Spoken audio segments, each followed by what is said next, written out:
Identificarlos, pues como hemos dicho, ¿no? Hemos visto los tipos de pérdida que pueden suponer un duelo, entonces sí que hay que plantearse cuando estamos en una de estas situaciones, contactar, ¿no? Con qué nos está pasando.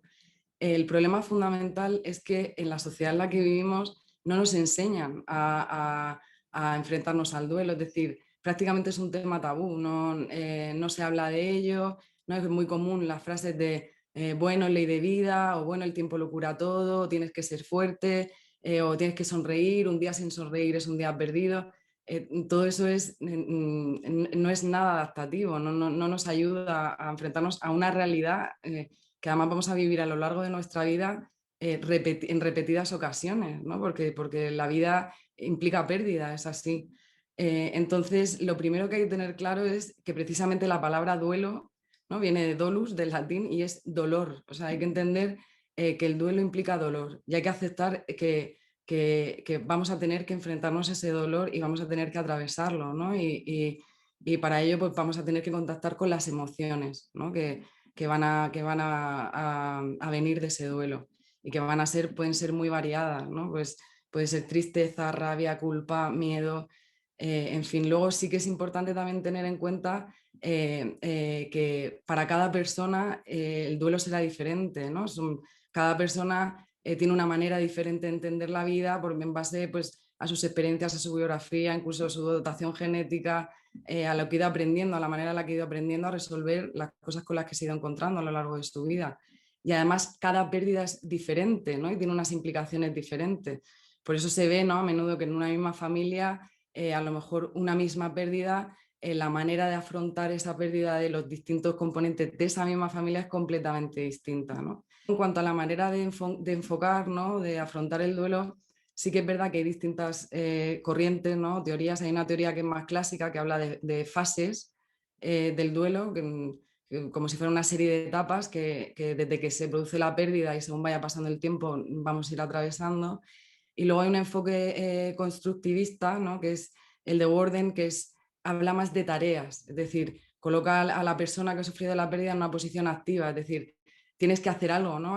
Tienes que hacer una serie de tareas para ir elaborando esa pérdida, ir asimilándola y enfrentarte de nuevo al mundo sin esa persona que ya no está o sin eso que has perdido.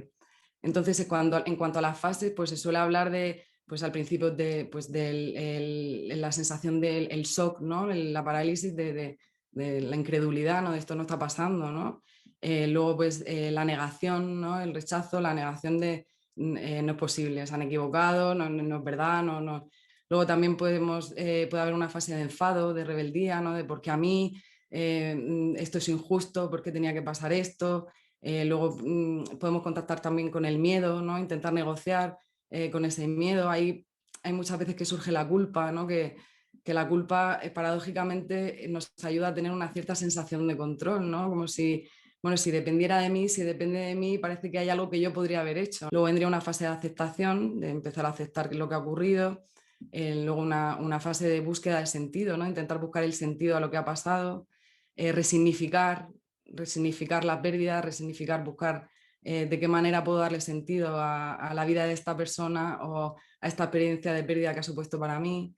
Y luego ya en la última fase, que sería la integración y el aprendizaje, es decir, pues ya integrar en tu vida en lo que ha pasado y extraer los aprendizajes de eso, de esa experiencia.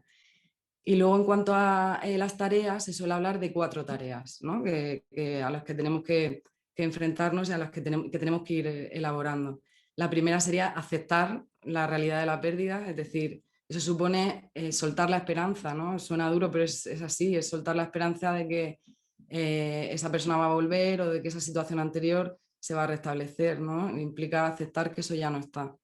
En segundo lugar, el dar espacio a las emociones. Esto es fundamental. O sea, las emociones tienen una función muy adaptativa, nos dan información sobre qué estamos sintiendo, sobre qué necesitamos, y es importante el poder expresarlas, el poder exteriorizarlas, el poder dejarnos sentir en ellas. Luego la tercera tarea sería adaptarnos al ambiente en el que esa persona o eso que era importante para nosotras o para nosotros ya no está, ¿no? Y ahí pues hay distintos tipos de adaptación, pues una adaptación externa que sería, ¿no? El día a día, pues el volver a vivir un día a día, una rutina en la que esa persona ya no está, ya no podemos contar con ella, o eso que hemos perdido ya no está. Luego una adaptación interna de, pues, ¿quién soy yo ahora? ¿No? Que eso ocurre mucho, ¿no? Pues madres o padres que pierden a sus hijos, o parejas que pierden ¿no? que rompen, pues ¿quién soy yo? Yo antes me identificaba, en mi identidad estaba el ser la novia o la mujer, o el novio o el marido de, o ser la madre de, ¿no? Pues ahí hay una adaptación de la propia identidad, ¿no?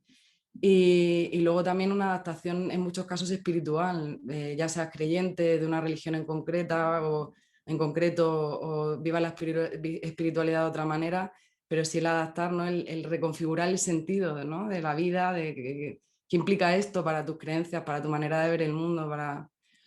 Y, y por último, la última tarea sería recolocar emocionalmente a esa persona que hemos perdido o aquello que hemos perdido y continuar con la vida, ¿no? Esto implica pues aprender a recordar sin contactar con un dolor tan intenso que nos impida seguir viviendo, ¿no? Aprender a recordar pues con cariño, por supuesto con emoción, pero a la vez proyectarnos hacia el futuro, ¿no? Y pues eso, poner el objetivo en lo que está por delante.